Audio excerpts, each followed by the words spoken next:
नमस्कार विद्यार्थी मित्रों, हवे आपणे 8मा नंबरનું कंजक्शन बिकॉज सिंस के જેનો અર્થ થાય કારણ કે એટલે કે રીઝન દર્શાવવા માટે ફંક્શનની અંદર આપણે જે રીઝન શબ્દ કહી એ દર્શાવવા માટે દર્શાવતા શબ્દો बिकॉज સિન્સ અને એજ। કારણ દર્શાવતા વાક્યની આગળ આ ત્રણેય શબ્દો આવે છે। કારણ દર્શાવતું હોય એ વાક્યની આગળ આ ત્રણમાંથી ગમે તે એક શબ્દ આવે। बिकॉज ए हमेशा वाक्यनी वच्चे ज आवशे, बे वाक्य जे होय बे वाक्यनी वच्चे ज बिकॉज आवशे। ज्यारे सिंस अने एच ए वाक्यनी वच्चे पण आवे अने शरूआतमां पण आवशे। खास अहींया शुं ध्यान राखवानुं तो पहेલું परिणाम रहेशे, एना पछी सिंस के एच बिकॉज आवशे अने एना पछीनुं जे वाक्य हशे एक कारण दर्शक होवुं जोईए। अहींया त्रण वस्तु खास याद राखवानी छे के सिंस एच के बिकॉज नी आगळ परिणाम दर्शक वाक्य होवुं जोईए ने एना पछीनुं कारण दर्शक वाक्य आववुं जोईए। पहेલું જોઈએ કે वी कैंसल्ड अवर टूर, अमे अमारो जे प्रवास हतो ए रद कर्यो। इट वॉज रेनिंग हेवीली, भारे वरसाद वरसी रह्यो हतो। तो अहींया कारण शुं हतुं के भारे वरसाद वरसी रह्यो हतो, परिणाम शुं आव्युं तो के अमे अमारो प्रवास रद कर्यो। तो आ शुं छे परिणाम अने आ शुं छे तो के एनुं कारण। तो शुं बनशे तो के वी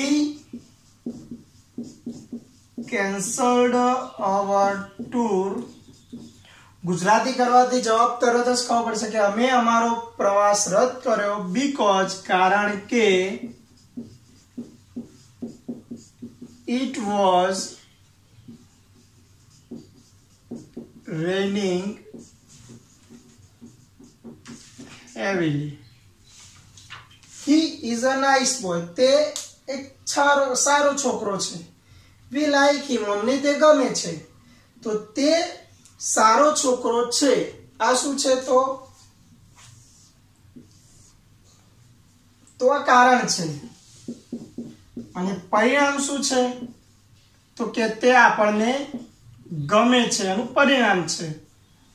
તો આપણે જ્યારે બીકોઝ કે સિન્સ કે વચ્ચે મૂકવું હોય તો આપણે શરૂઆત કયા વાક્યથી કરવી પડશે? વી લાઈક હિમ, અમને તે ગમે છે because he is a nice boy. आ एनु कारण छे। लता वॉज रिवॉर्डेड, लता सम्मानित करवामां आवी थी। सी बिहेव्ड ऑनेस्टली, तेने प्रामाणिकताथी वर्तन कर्युं, एनुं वर्तन प्रामाणिक हतुं। तो कारण शुं तो के तेने लता वॉज रिवॉर्डेड, तेने सम्मानित करवामां आई। सी बिहेव्ड ऑनेस्टली, तेने प्रामाणिक वर्तन कर्युं। तो परिणाम शुं मळ्युं तो के એને સન્માનિત કરવામાં આવ્યું। તેનું કારણ શું હતું તો એનું પ્રામાણિક વર્તન। એના પ્રામાણિક વર્તનના કારણે એને સન્માનિત કરવામાં આવ્યું। તો આપણે આની અંદર સિન્સ અને એજ નો ઉપયોગ કરવો હોય તો આપણે વાક્યની શરૂઆતમાં મૂકીએ તો સિન્સ અથવા એજ મૂકી શકીએ। સિન્સ એજ પછી આપણે આ વાક્ય આગળ લાવવું પડશે અને આ વાક્ય પાછળ। જે આપણે બીજા વાક્યમાં જોયું હતું, કારણ કે પરિણામ દર્શાવતું વાક્ય આગળ જોઈએ, કારણ દર્શાવતું વાક્ય પાછળ। અહીંયા આપણે સિન્સ અને એસ થી શરૂઆત કરીએ છીએ એટલે સિન્સ અને એસ વાળા વાક્ય પછી કારણ દર્શક આવવું જોઈએ। તો અહીંયા કારણ દર્શક વાક્ય છે સી બિહેવ્ડ ઓનેસ્ટલી, પણ અહીંયા સી છે વાક્ય આગળ લાવીએ એટલે સી કોના માટે વપરાયેલો છે તો કે લતા। તો અહીંયા આપણે લખવું પડે લતા બિહેવ્ડ ऑनेस्टली। હવે આ વાક્ય લખવાનું છે તો એમાં લતા નહીં લખવાનું, કારણ કે અહીંયા લતા લખી દીધું। તો હવે એની જગ્યાએ શું કરી દઈશું આપણે? she was rewarded। આની અંદર આપણે બીકોઝ નો પણ ઉપયોગ કરી શકીએ કે Lata was rewarded because she behaved honestly। तो અહીંયા આપણે ઉપયોગ કરો સિન્સ એઝ, અહીંયા બીકોઝ અહીંયા પણ સિન્સ એઝ મૂકી શકીએ. I could not listen a lecture, હું તેનું લેક્ચર સાંભળી શક્યો નહીં. આઈ વોઝ લેટ, હું મોડો હતો. તો અહીંયા કારણ શું આપ્યું કે હું મોડા હતો, આ એનું કારણ. અને પરિણામ શું આવ્યું કે હું લેક્ચર સાંભળી શક્યો નહીં, આ એનું પરિણામ છે. તો આપણે આની અંદર એજ નો ઉપયોગ કરવો હતો. I could not listen her lecture because, અથવા આપણે એચ પણ મૂકી શકીએ. I was late. તો વિદ્યાર્થી મિત્રો ખાસ ધ્યાન શું રાખવાનું છે કે બીકોઝ, સિન્સ અને એટ પછી તરત કારણ દર્શાવતું વાક્ય આવવું જોઈએ અને બીજું વાક્ય જે હોય પરિણામ દર્શાવતું હોવું જોઈએ. તો અહીંયા ખાસ ધ્યાન શું રાખવાનું, પરિણામ દર્શક વાક્ય, સિન્સ એઝ, બીકોઝ અને આ શબ્દો પછી તરત કારણ દર્શક વાક્ય હોવું જોઈએ. જે પણ બે વાક્ય આવે, બે વાક્યોની અંદર પહેલા તો આપણે કારણ દર્શાવતું વાક્ય અને પરિણામ દર્શાવતું વાક્ય શોધી કાઢવાનું રહેશે. હવે આપણે 9મા નંબરનું કન્જક્શન જોઈશું. સો અને ધેરફોર, એટલે કે તેથી, જે બીકોઝ નું ઓપોઝિટ છે. જે પેલું બીકોઝ જે હતું એ કારણ દર્શક હતું, આ એક પરિણામ દર્શક વાક્યની આગળ આવે, વાક્યની વચ્ચે જ આવે, આ શરૂઆતમાં મૂકવામાં આવતું નથી. અહીંયા પણ એના જગ્યા યાદ રાખો તો શરૂઆત કારણ દર્શક વાક્ય આવશે, સો ધેરફોર, અને સો ધેરફોર પછી હંમેશા પરિણામ દર્શક વાક્ય જ આવે. હેત ઇઝ હેપી, હેત ખુશ છે. હી વન ધ મેચ, તે મેચ જીત્યો. તો કારણ કયું તો કે તે મેચ જીત્યો, એનું એ કારણ છે. અને એનું પરિણામ શું છે કે તે ખુશ છે, તો આ એનું પરિણામ છે. તો જો બીકોઝ હોત તો આપણે આમ નામ રાખી દો અને વચ્ચે બીકોઝ મૂકી દો, પણ અહીંયા આપણે શું કે ધેરફોર વડે વાક્ય બનાવવાનું છે. તો પહેલું કારણ આવશે અને બીજું પરિણામ આવશે, એટલે પહેલા વાક્ય લઈશું. હવે અહીંયા વાક્યની શરૂઆત હી થી થયેલી, તો આ હી કોના માટે વપરાયેલું છે તો કે હેત માટે. તો આપણે આ હી ની જગ્યાએ લખી દઈશું હેત વન ધ મેચ. પહેલું કારણ આવી ગયું, એના પછી આપણે મૂકીશું સો કે ધેરફોર હેત વન ધ મેચ, સો અથવા ધેરફોર. હવે અહીંયા ફરીથી આ વાક્ય પાછળ લઈ જવાનું છે, તો હેત નથી લખવાનું, ત્યાં આપણે હેતની જગ્યાએ શું લખીશું, હી ઇઝ હેપી. હવે આનું ગુજરાતી જોઈએ તો હેત મેચ જીત્યો, તેથી તે ખુશ છે. આઈ એમ બીજી, હું વ્યસ્ત છું. આઈ વિલ નોટ કમ, હું આવીશ નહીં. તો આમાં કારણ કયું તો કે વ્યસ્ત, અને એનું પરિણામ શું આવ્યું કે તે આવશે નહીં, આ એનું પરિણામ છે. તો શું આવશે, આઈ એમ. આમાં વાક્યને બદલવાની જરૂર નથી, કારણ કે પહેલું કારણ છે અને બીજું પરિણામ છે. જો પહેલું પરિણામ ને બીજું કારણ હોય તો વાક્ય ઉલટસુલટ કરવા પડે. આઈ એમ બીજી, સો આઈ વિલ નોટ કમ. હું વ્યસ્ત છું, તેથી હું આવીશ નહીં. અહીંયા સો ની જગ્યાએ આપણે ધેરફોર પણ મૂકી શકીએ. લતા વોઝ ઇલ, લતા બીમાર હતી. she did not go to school, તે શાળાએ ન ગઈ. તો કારણ કયું તો કે તેણીની બીમાર હતી, આ એનું કારણ છે. અને પરિણામ શું આવ્યું કે તે શાળાએ ગઈ નહીં. તો આમાં પણ કારણ પહેલા છે ને પરિણામ પાછળ છે, વાક્ય બદલવાની જરૂર નથી, એમના એમ જ આવશે. લતા વોઝ ઇલ, સો મૂકો અથવા therefore she did not go to school. કે લતા બીમાર હતી તેથી તે શાળાએ ન ગઈ. Rohan missed the train. Rohan train ચૂકી ગયો. He got up late. તે મોડો ઉઠ્યો હતો. તો આ જે આપ્યું એ પરિણામ છે અને કારણ શું હતું તો કે તે મોડો ઉઠ્યો.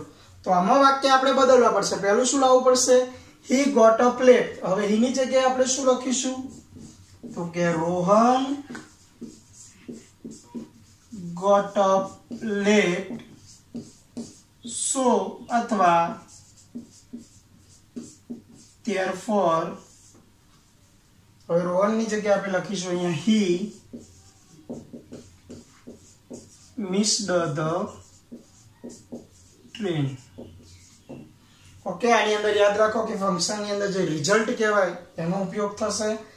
બીજી બાબત, જે કારણની અંદર બીકોઝ કે સિન્સ કયા પછી કારણ આવે એવી રીતે અહીંયા સો અને ધેરફોર પછી પરિણામ મૂકવાનું રહેશે.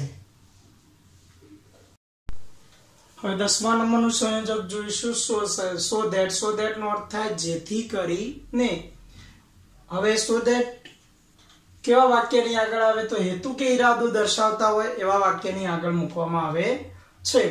સો ધેટ પછી હંમેશા આ ખાસ ધ્યાન રાખવાનું છે કે સો ધેટ પછી કર્તા અને સહાયકારક ક્રિયાપદો કેન, કુડ, મે, માઇટ વગેરે જેવા સહાયકારક ક્રિયાપદો આવે છે. સો ધેટ હંમેશા વાક્યની વચ્ચે જ આવે છે. આઈ રીડ રેગ્યુલરલી. હું નિયમિત વાંચું છું. I can get good marks. મને સારા માર્ક્સ મળી શકે છે. તો આઈ રીડ રેગ્યુલરલી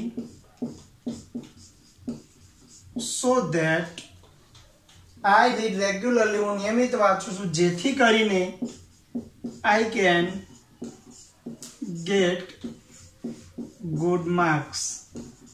જેથી કરીને હું સારા ગુણ મેળવી શકું. Manoj ran fast.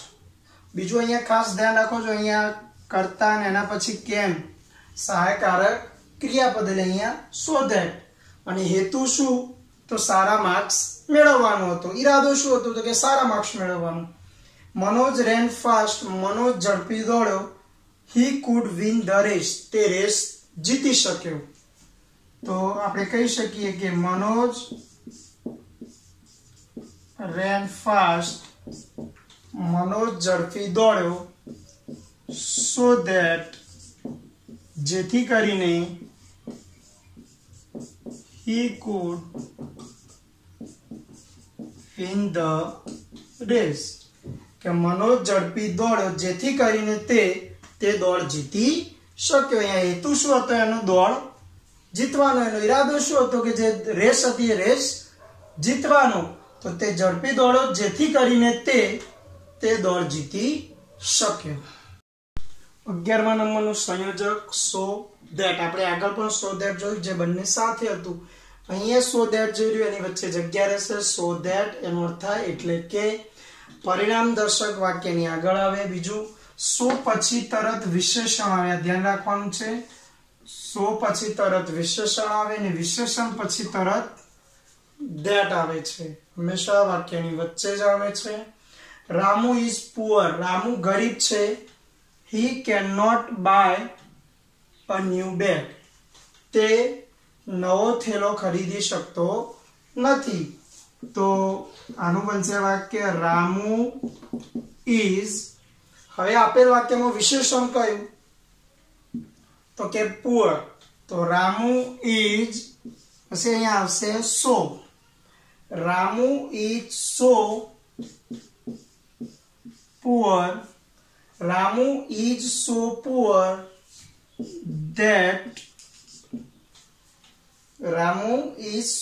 poor that આપણે અહીંયા લખ્યું કે વિશેષણ પછી that આવે તો અહીંયા વિશેષણ પછી શું આવી ગયું? that he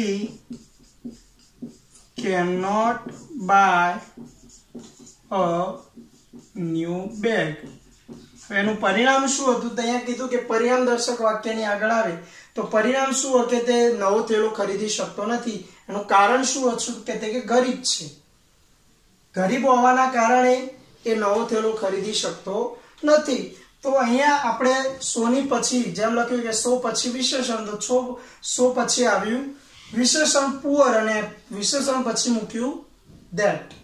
the tree was tall, વૃક્ષ ઊંચું હતું. Lalu could not climb it, Lalu તે ચડી શક્યો નહીં. તો પરિણામ શું આવ્યું કે લાલુ તે વૃક્ષ ઉપર ચડી ના શક્યો. કારણ શું હતું કે વૃક્ષ ઊંચું હતું. તો આમાં વિશેષણ કયું તો કે ટોલ. તો the tree was so tall, વિશેષણ પછી આપણે મૂકવાનું રહેશે that Lalu could not climb